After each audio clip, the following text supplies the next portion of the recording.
Shalom, saya Christian Saomi. Saya Fandri Entimanai. Selamat datang di Pacemaker Indonesia.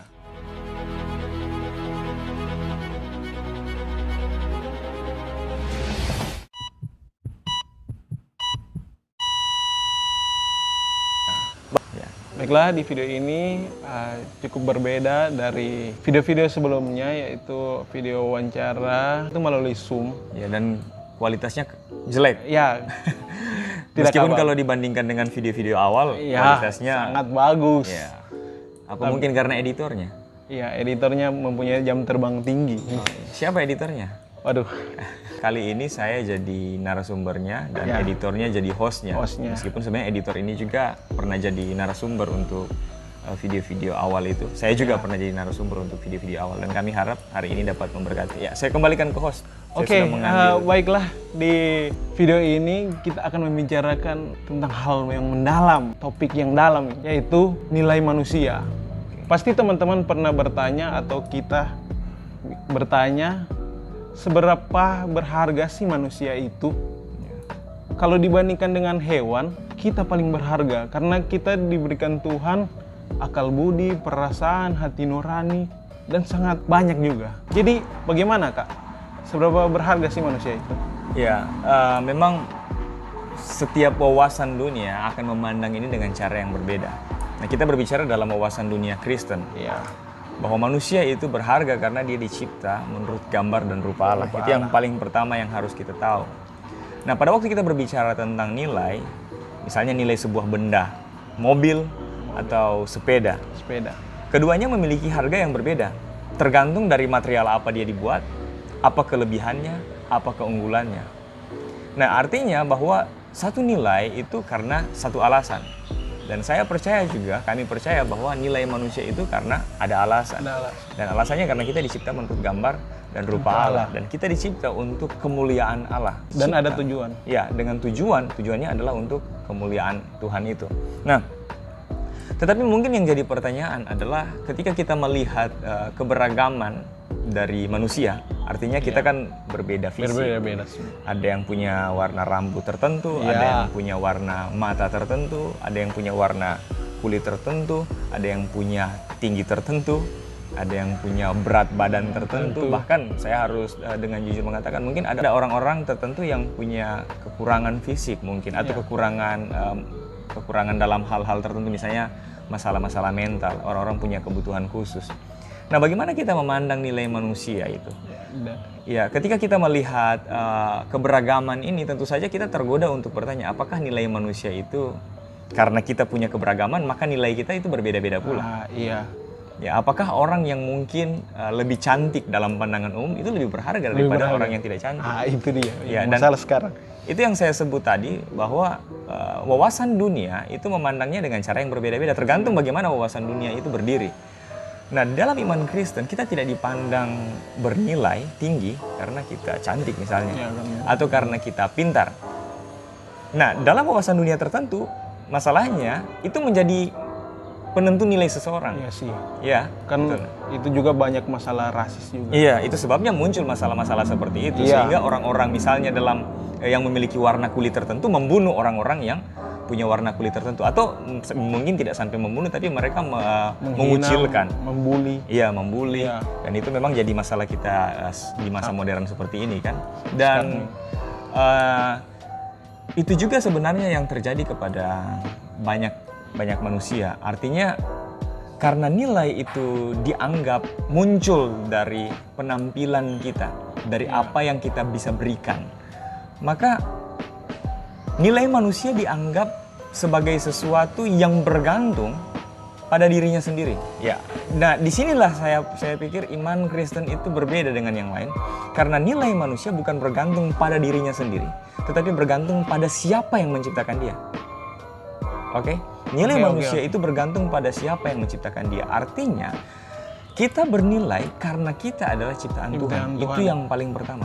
Karena balik lagi, manusia itu tercipta karena menurut gambar. Artinya bahwa Sang Pencipta ini mendesain kita dengan tujuan tertentu, tetapi yang paling penting adalah karena Dia adalah kreator yang agung, pencipta yang agung. Ini saya pikir keunggulan wawasan dunia Kristen kita.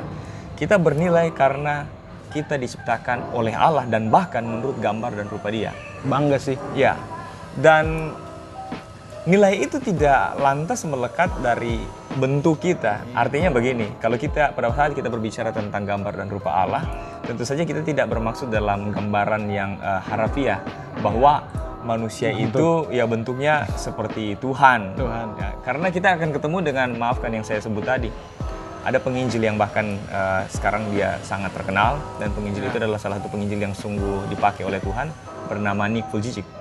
Tahu ya? Dan Motivator juga nih. Iya, dia seorang motivator dan seorang penginjil. Apakah kalau memang manusia dicipta menurut gambar dan rupa Allah dalam pengertian yang harafiah, berarti Allah kita adalah Allah yang seperti Nick Vujicic? Iya. Atau Allah yang seperti saya? Kita harus memilih kalau begitu. Tetapi saya yakin itu punya makna yang lebih dalam dari itu, dan mungkin kita bisa bahas di lain waktu. Tapi satu hal yang penting, bahwa iman Kristen sudah memberikan petunjuk kepada kita bahwa Tuhan menciptakan kita menurut gambar dan rupanya, dan itu adalah nilai pertama yang harus kita ingat. Dan bukan hanya itu, ini juga menjadi keunikan iman Kristen bahwa Allah kemudian mau untuk menyelamatkan kita yang terhilang. Sehingga kalau saya mau meringkasnya, saya akan mengatakannya seperti ini. Manusia itu berharga dari wawasan dunia iman Kristen. Manusia itu berharga karena Allah sedemikian mengasihi manusia, dan bahkan Dia mau mati bagi kita.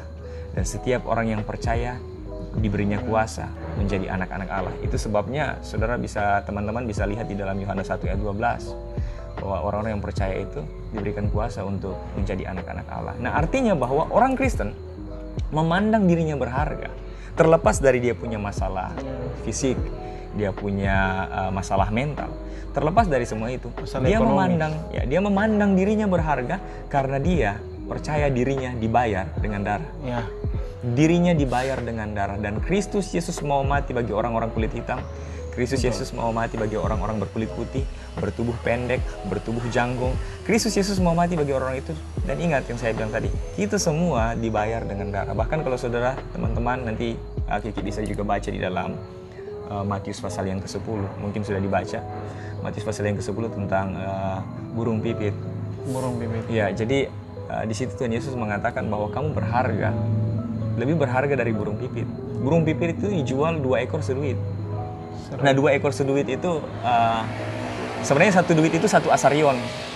Asarion itu mata uang yang dipakai pada waktu itu di kerajaan Roma. Memang dia bukan mata uang yang terkecil, tapi sangat kecil. Sangat kecil.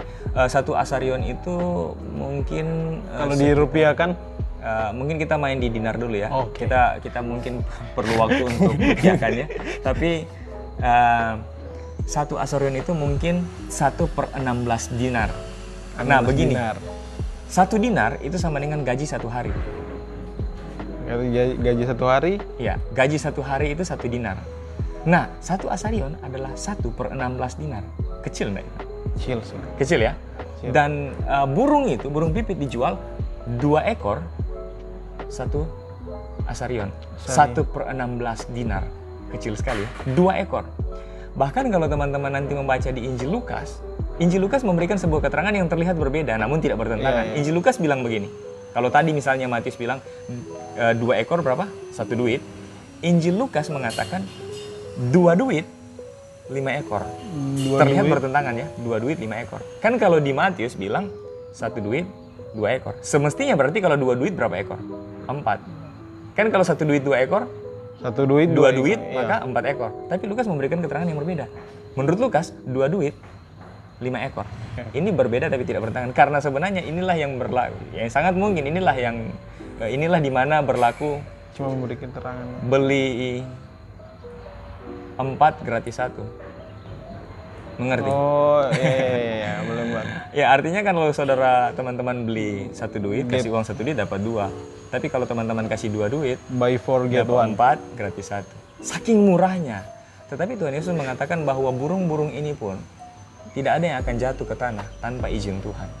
Wah. Artinya bahwa sebegitu berhargalah kita. Bukan hanya itu, Tuhan Yesus kemudian melanjutkan dengan sebuah gambaran tentang rambut manusia. Kiki, tahu nggak jumlah rambutnya berapa? Aduh. Nah, ini Nggak tahu. apalagi saya kan punya Iya. ini kan. Belum hitung, Iya, ini baru belum di seluruh hitung. badan. Di kaki juga kita bisa hitung. Artinya bahwa kita tidak memikirkan hal-hal seperti itu. Iya. Tetapi Tuhan tahu. Tuhan tahu dan Tuhan memikirkan hal-hal yang mungkin tidak dipikirkan oleh manusia. Nah, di sini Tuhan mau menegaskan kepada kita, sedemikian berhargalah dirimu. Bahkan ada hal-hal yang mungkin tidak engkau pikirkan. Engkau adalah orang egois memang. Ya, kan? Iya, Manusia iya. egois ya. Egois. Tapi seegoisnya kamu tidak menghitung jumlah rambutmu loh. Tapi aku Betul. memikirkan. Jadi jangan berpikir bahwa engkau lebih mengasihi dirimu daripada aku. Aku lebih mengasihi dirimu. Tuhan mau bilang itu. Iya. Sedemikiannya berhargalah dirimu. Jadi kamu itu dibayar dengan darah. Kamu dicipta menurut gambar dan rupa Allah. Kamu berharga. Dan itulah yang saya pikir tidak ditawarkan oleh materialisme, naturalisme, di mana kita pada masa seperti ini, di dalam dunia yang seperti ini, orang-orang memandang kita itu dari rupa kita. Orang-orang memandang kita dari pencapaian kita. Seseorang dianggap berharga karena apa? Karena dia pintar, cantik. karena dia cantik, karena dia hebat. Itu sebab saya melihat ada banyak teman-teman yang di media sosial, Iya. followersnya banyak banget. Betul nggak? Iya. Karena apa? Karena cantik. Karena mereka melihat kurang puas dari wajah mereka, mereka glow up. Iya. Jadi Beli skincare. tampilan fisik itu sekali lagi itu bukan satu hal yang salah, bukan. Ya, Tetapi bukan artinya salah. kita melihat, kita menilai masyarakat itu menganggap sesuatu itu berharga hanya karena cantiknya. Saya tidak memungkiri memang kecantikan adalah sesuatu, ya itu kan pemberian Tuhan. Tetapi kita melihat memang masyarakat ternyata lebih menyukai tampilan fisik. Betul. Mereka tidak terlalu peduli dengan Dari dulu sifat, itu. karakter seseorang. Ya, mereka melihat apa yang menjadi tampilan fisik. Bukan hanya itu yang tadi saya sebut pencapaian. Pencapaian juga. Orang-orang dihargai karena pencapaiannya, karena dia udah mencapai Ya, jabatan gelar. tertentu, gelar tertentu, Dia udah kekayaan, ya dia sudah punya rumah, sudah punya. Tetapi dari sudut pandang Tuhan, kekristenan khususnya, nilai manusia bukan ditentukan dari itu. Nilai manusia ditentukan oleh siapa yang menciptakan engkau dan seberapa besar yang menciptakan engkau, mengasihi engkau dan memberikan anaknya yang tunggal mati untuk menyelamatkan engkau. Dan itulah yang tidak bisa dijawab oleh naturalisme, materialisme, di mana pada saat ini orang-orang lebih menghargai pejabat daripada pengemis. Betul. Kan kalau ada pejabat kita, Ya, betul. kalau permisi, Ya, teman-teman kalau ketemu dengan tunduk lebih rendah. Tapi ketika ada pengemis, waduh.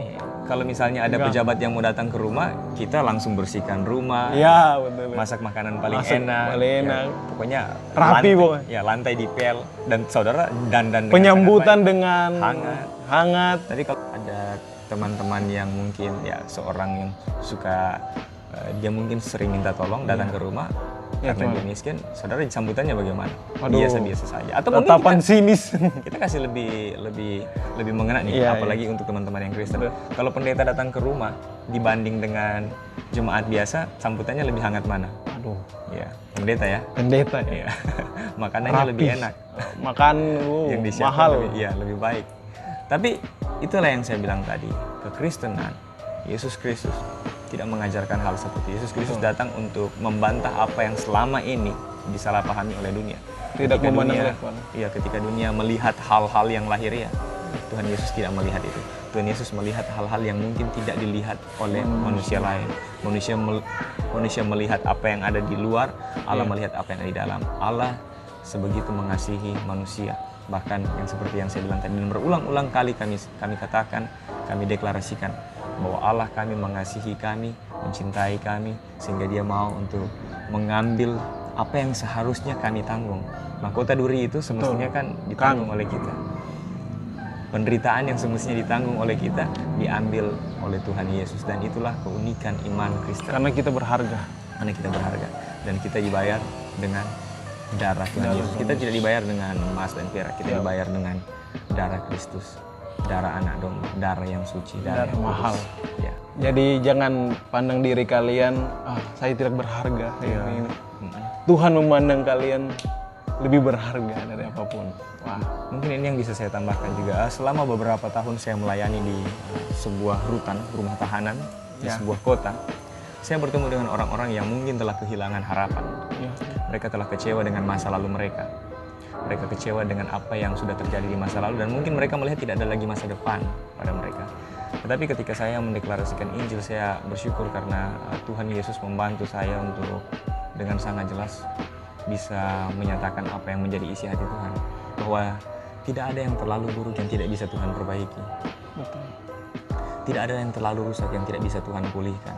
Dan saya katakan ke teman-teman itu bahwa apapun masa lalu kalian, bagaimanapun keadaan kalian, seberapa rusaknya, seberapa bobroknya apa yang telah kalian lalui dan apa yang telah kalian lakukan, seberapa banyak pilihan keliru yang telah kalian ambil, Tuhan tetap mengasihi kalian. Dan kalau kalian masih diberikan nafas kehidupan, Tuhan mau untuk engkau, teman-teman, kembali dan mengingat bahwa Dia adalah Allah yang menunggu.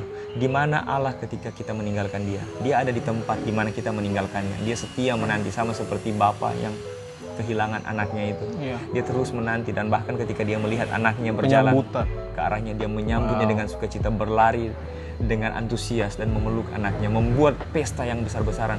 Sedemikianlah kita. Padahal anak itu bersalah. Ya. Itulah anugerah dan pengampunan Allah yang memberikan kasih karunia kepada kita. Ya. Dari sini sih saya mendengarnya rasa ingin lebih tambah mengasihi diri sendiri kan. Ya. Ya. Jadi kita di sini dalam pengertian tertentu harus juga mengasihi diri kita. Mengasihi diri. Dalam arti bahwa karena kita tahu kita adalah alat yang Tuhan mau pakai untuk kemuliaan namanya. Jadi kita harus dengan semangat, harus dengan antusias untuk memaksimalkan apa yang ada dalam diri kita. Semua orang punya kelemahan. Ya, semua orang punya kelemahan. Semua orang punya kelebihan. Ya, kelemahan yang ada pada saudara Kiki mungkin tidak ada di saya. Sebaliknya, kelemahan yang ada di saya mungkin tidak ada. Dan untuk itu kita saling melengkapi. Untuk itulah kita saling melengkapi. Kita adalah gereja tubuh Kristus. Ya. Amin. Terima kasih teman-teman sudah menonton video sampai selesai, dan semoga teman-teman mendapatkan berkat dari video ini. Sampai di sini dulu video kita, dan sampai jumpa di video-video Pacemaker lainnya. Terima kasih teman-teman, Tuhan memberkati. Ya, Tuhan Yesus memberkati. Tuhan Yesus memberkati.